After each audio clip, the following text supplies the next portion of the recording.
Hello welcome back to my channel. ഇന്ന് ഞാൻ വന്നിരിക്കുന്നത് ഒരു ഹെൽത്തി പുട്ടിൻ്റെ റെസിപ്പിയുമായിട്ടാണ്. വളരെ ഹെൽത്തിയും ടേസ്റ്റിയുമായിട്ടുള്ള ഈ പുട്ട് ഒരു വെറൈറ്റി പുട്ടാണ് കേട്ടോ. അപ്പോൾ ഇത് ഉണ്ടാക്കിയിരിക്കുന്നത് ചക്ക അരച്ച് ചേർത്തിട്ട് അത് കൊണ്ട് നനച്ചെടുത്ത പുട്ടാണ് ഇന്ന് ഞാൻ ഇവിടെ തയ്യാറാക്കിയിരിക്കുന്നത്. വളരെ ടേസ്റ്റിയാണ്. അപ്പോൾ ഇത് നമ്മുടെ ഇറച്ചിക്കറിയും കടലക്കറിയൊക്കെ കൂട്ടി കഴിക്കാൻ പറ്റിയ അടിപൊളിയായിട്ടുള്ളൊരു പുട്ടാണ്. അപ്പോൾ നമുക്കിതെങ്ങനെയാണ് തയ്യാറാക്കിയെടുക്കുന്നതെന്ന് നോക്കാം. അപ്പോൾ നമുക്ക് വീഡിയോയിലേക്ക് പോകാം. അപ്പോൾ ഇനിതാ അതിന് വേണ്ടി ഒരു 10-15 ചക്കച്ചുള വൃത്തിയാക്കി എടുത്തിട്ടുണ്ട്. ഇനി നമുക്കിതൊന്ന് വെള്ളം ഒന്ന് ഒഴിക്കാതെ നമ്മുടെ മിക്സിയുടെ ജാറിലേക്ക് ഇട്ട് കൊടുത്തിട്ട് നന്നായിട്ട് ഇതൊന്ന് അരച്ചെടുക്കണവേ. അപ്പോൾ ഇതാ മിക്സിയുടെ ജാറിലേക്ക് ഇട്ട് കൊടുത്തിട്ടുണ്ട്. ഇനി നമുക്കിതൊന്ന് നന്നായിട്ട് അരച്ചെടുക്കാം. അപ്പോൾ ഇതാ നമ്മുടെ ചക്ക നന്നായിട്ട് വെള്ളം ചേർക്കാതെ തന്നെ നന്നായിട്ട് അരച്ചെടുത്തിട്ടുണ്ട് കേട്ടോ. ഇതാ നന്നായിട്ട് അതിൻ്റെ പൾപ്പൊക്കെ കിട്ടിയിട്ടുണ്ട്. ഇനി നമുക്ക് ഒരു ബൗളിലേക്ക് ഇത് ഒഴിച്ചു കൊടുക്കാവേ. അപ്പോൾ ഇതാ നമ്മുടെ ചക്ക ഞാൻ ദാ ഒരു ബൗളിലേക്ക് ഒഴിച്ചു കൊടുക്കുകയാണ്. നമ്മൾ ഏത് പാത്രത്തിലാണോ മാവ് നനയ്ക്കുന്നത് ആ പാത്രത്തിലെടുത്ത് ഈ പൾപ്പ് ഒഴിച്ചു കൊടുക്കുക കേട്ടോ.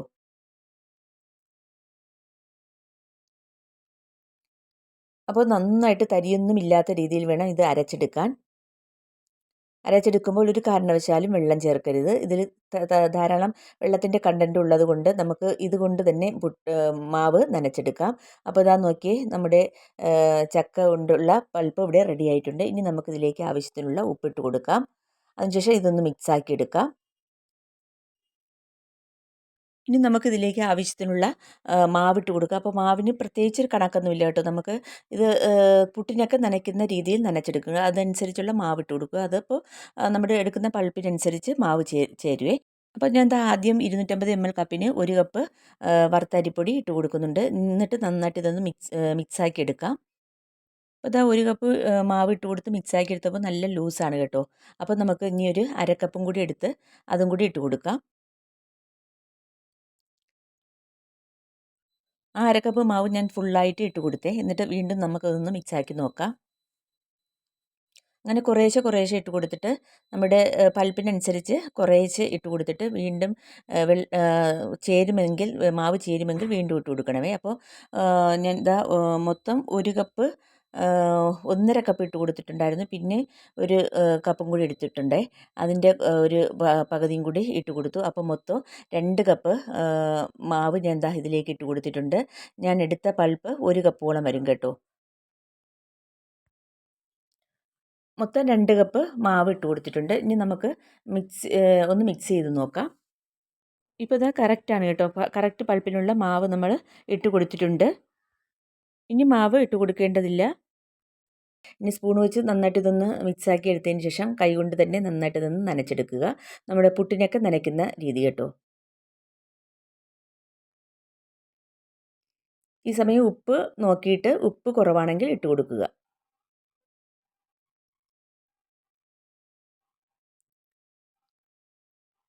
അപ്പോൾ ഇത് നന്നായിട്ട് നനച്ചെടുക്കുന്നുണ്ട്. അപ്പോൾ ഇത് കുഴിവുള്ള പാത്രമായതുകൊണ്ട് ഞാൻ ദാ ഒന്ന് ഒന്ന് പാറ്റി കൊടുക്കുന്നുണ്ടേ. അടിയിലുള്ളതൊക്കെ മീതെ വരാനാണേ. എന്നിട്ട് നന്നായിട്ട് വീണ്ടും ഒന്ന് മിക്സ് ചെയ്തെടുക്കാം. നമ്മൾ പുട്ടിനൊക്കെ നനയ്ക്കുന്ന രീതി എന്ന് പറയുമ്പോൾ നമ്മുടെ കൈപ്പിടിയിൽ ഇതുപോലെ ഒന്ന് മുറുക്കിയെടുക്കുമ്പോൾ ഉരുളയായിട്ട് വരുവേ. അതാണ് കറക്റ്റ് പരുവം. അപ്പോൾ ഇത് നന്നായിട്ട് നനഞ്ഞ് കിട്ടിയിട്ടുണ്ട്. ഒന്ന് പിടിച്ച് നോക്കാം. കണ്ടില്ലേ? ഇതുപോലെ ആയി കിട്ടും. അപ്പോൾ അതാ നമ്മുടെ മാവ് ഇവിടെ പുട്ടിനുള്ള മാവ് ഇവിടെ റെഡിയായി. ഇനി നമുക്ക് കുറച്ച് തേങ്ങ ആവശ്യമുണ്ട് കേട്ടോ. അപ്പോൾ ഇതാ തേങ്ങയും ഞാൻ ദാ ചിരകി എടുത്തിട്ടുണ്ട്. ഇനി നമുക്ക് പുട്ട് കുറ്റിയിലേക്ക് നിറച്ച് കൊടുക്കാം. കുറ്റിയിൽ ആദ്യം ചില്ലിട്ട് കൊടുക്കുക. അതിനുശേഷം തേങ്ങ അതിൻ്റെ മീതെ മാവ് അങ്ങനെ ഇതിൽ നിറച്ചെടുക്കാവേ. അങ്ങനെ ഒരു 3 ഇണുക്കാണ് ഞാൻ ഇതിലേക്ക് ഇട്ട് കൊടുക്കുന്നത്. ഒരേ പുട്ടെന്ന് പറയും. ഒരേ പുട്ട് ഒരിണുക്കാണേ. നമ്മളിവിടെ ഇണുക്കെന്നാണ് പറയുന്നത്. അപ്പോൾ തേങ്ങ ഇട്ട് കൊടുത്തിട്ട് ഒരു 3-4 ടേബിൾ സ്പൂൺ മാവിട്ട് കൊടുത്തു. പിന്നെ തേങ്ങ പിന്നെ മാവ് അങ്ങനെ മൊത്തത്തിൽ ഫില്ല് ചെയ്തെടുക്കാം. ഓരോരുത്തരുടെയും ഇഷ്ടത്തിനനുസരിച്ച് തേങ്ങ ഇട്ട് കൊടുക്കാം കേട്ടോ. കൂടുതൽ തേങ്ങ ഇട്ട് കൊടുക്കുന്നതാണ് പുട്ടിന് ഏറ്റവും നല്ല ടേസ്റ്റ്. അപ്പോൾ ദാ നമ്മുടെ മാവ് മൊത്തവും കുറ്റിയിൽ ഞാൻ നിറച്ചെടുത്തേ.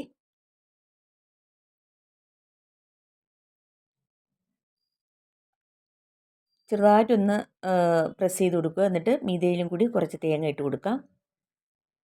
അതിനുശേഷം ഞാൻ ഇതിന് മുമ്പ് ഒരു പുട്ടുകുടത്തിൽ കുറച്ച് വെള്ളം വെച്ചിട്ടുണ്ടായിരുന്നു. വെള്ളം നന്നായിട്ട് തിളയ്ക്കുന്നുണ്ട്. ഈ കുറ്റി നമുക്ക് അതിലേക്ക് വെച്ച് കൊടുക്കാം. എന്നിട്ട് ഹൈ ഫ്ലെയിമിൽ വെച്ച് തന്നെ ഇതൊന്ന് വേവിച്ചെടുക്കാം. ഇതാ കണ്ടില്ലേ, ഇപ്പോൾ ആവി വന്ന് ഒരു മിനിറ്റൊക്കെ കഴിയുമ്പോൾ നമുക്ക് കുറ്റിയിൽ നിന്നും പുട്ട് തള്ളി വയ്ക്കാം.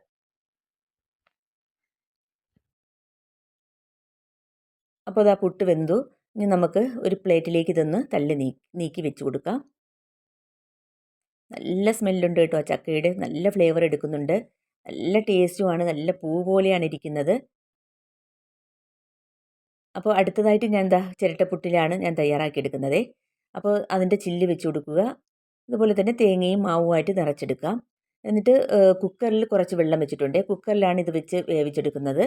അപ്പോൾ അടപ്പിൻ്റെ വെയിറ്റ് മാറ്റിയതിന് ശേഷം ആ നോവിലാണ് ഇതങ്ങ് ഇറക്കി വെച്ച് കൊടുക്കുന്നത്. എന്നിട്ട് ആവി വരുമ്പോൾ നമുക്ക് ഇതും പ്ലേറ്റിലേക്ക് മറിച്ചിടാം.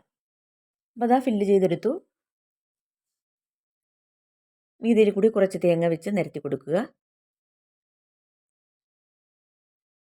ഇത് നന്നായിട്ട് ആവിയിൽ വെച്ച് വേവിച്ചെടുക്കാം.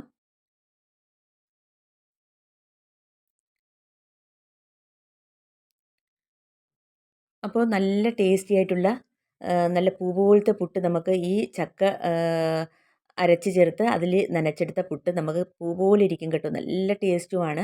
അപ്പോൾ ഇതിനെന്താ ഒരു കുറ്റിപ്പുട്ടും പിന്നെ 2 ചിരട്ടപ്പുട്ടുമാണ് ഉണ്ടാക്കിയെടുത്തത്. അപ്പോൾ ഇതിലേക്ക് കഴിക്കാൻ വേണ്ടി ഇതിൻ്റെ ബെസ്റ്റ് കോംബോ എന്ന് പറയുന്നത് ഇറച്ചിക്കറിയും വെജിറ്റബിൾ കറിയൊക്കെ നല്ല കോംബോ ആണ്.